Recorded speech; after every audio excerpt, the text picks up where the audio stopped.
Hey everyone, today's video is about what your trash says about you. Through the eyes of a raccoon with a surprisingly refined palate and zero respect for personal boundaries, picture this. You're shuffling through a wet cardboard jungle. Moonlight bouncing off a McDonald's cup, your paws sticky with expired yogurt and dignity. You won't survive this if you're the squeamish type. So before you get comfortable, take a moment to like the video and subscribe, but only if you really like what I do here. Also, drop your location and local time in the comments sign, mapping out the best neighborhoods.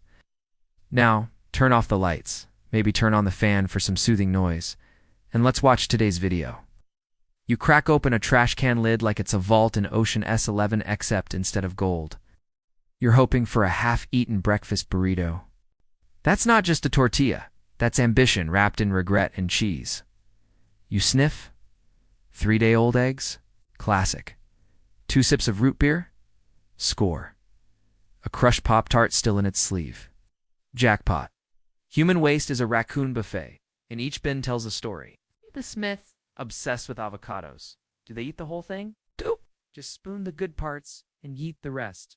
Tragic. The Miller's gluten-free nightmares. Like, I love cardboard as much as the next trash bandit, but quinoa rice cakes? That's not food. That's packaging pretending. You don't choose a neighborhood based on schools or walkability. You choose it based on trash quality. The suburbs are like Las Vegas for raccoons. Shiny, excessive, and everyone's pretending they don't have a gambling problem. You leap from a rain gutter onto a fence with Olympic-level precision, tail flared like a Walmart feather boa.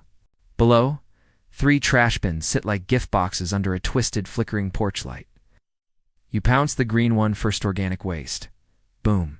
Half a rotisserie chicken and a used bath bomb. Who eats chicken in the tub? It's probably someone who owns 7 crystals and 0 self-awareness.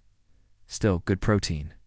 You drag the bird out like a lion with a gazelle and whisper namaste through a mouthful of lemon pepper skin. Then, the blue bin. Recycling. That's where the real gossip lives. A pile of Amazon boxes labeled emergency glitter, bulk incense, and Bluetooth toenail clipper. You don't know what it means, but it reeks of someone slowly losing their mind via free shipping. You do a little forensic analysis. Bite marks on a plastic fork. Crusty dried hummus in a shot glass. A novelty mug that says Plant Daddy. Trash is character. Your species has evolved to read it like a journal, one moldy bagel at a time. In 1666, the Great Fire of London was partially blamed on overflowing waste.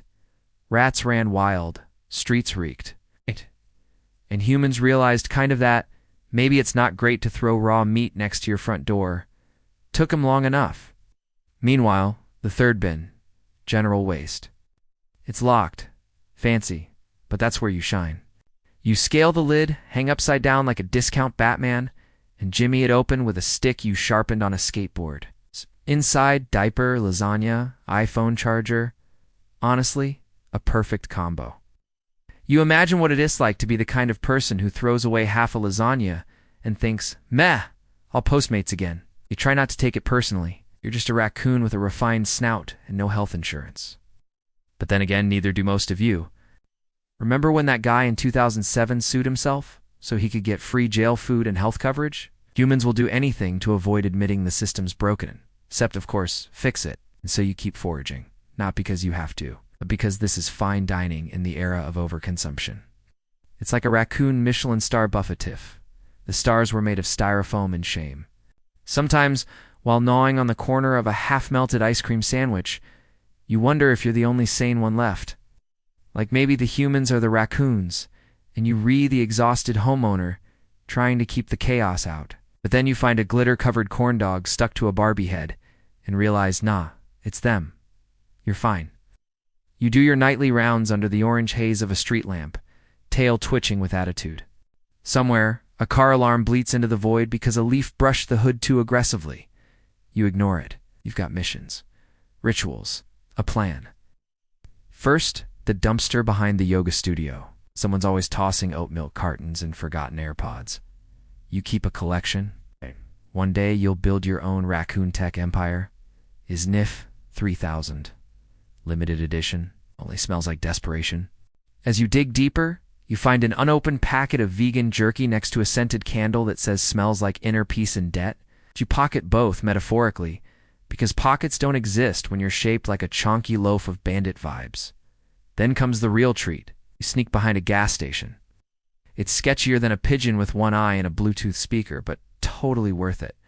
The night shift clerk watches you from inside, sipping what you assume is sadness-flavored coffee. You salute him with a half-eaten taquito.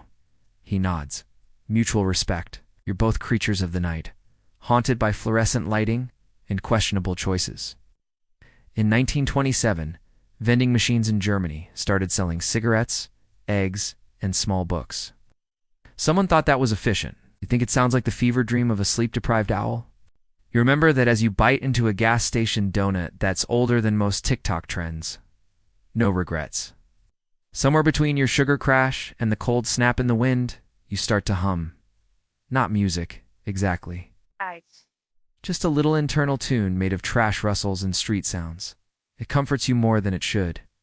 You imagine what it's like to live inside a tidy kitchen? Maybe nap on a windowsill without dodging BB pellets? But then, again, how boring. You got rooftop views, unpredictable menus, and the freedom to poop wherever the mood strikes. Who needs a mortgage when you've got charisma and a digestive tract made of stainless steel? You slink back to your hideout, a former mailbox that now smells like victory and ketchup packets. You curl into yourself, listening to the wind pass through the alley. Another night done. Another feast cataloged. And hey, at least you didn't get hit by a scooter again. So you close your eyes beneath the flickering hum of a broken neon sign, your belly full and your paws sticky with stories. The world softens for a moment, fading into background noise like static, or the whisper of old candy wrappers tumbling in the wind. You breathe deep, not just air, but the entire ridiculousness of human existence. It settles inside you like a song with no lyrics, just rhythm and trash. As you drift off, you smile because, no matter what they throw out tomorrow, you'll be there, ready, hungry, slightly unhinged, but always, always curious. End of script. Thanks for following along.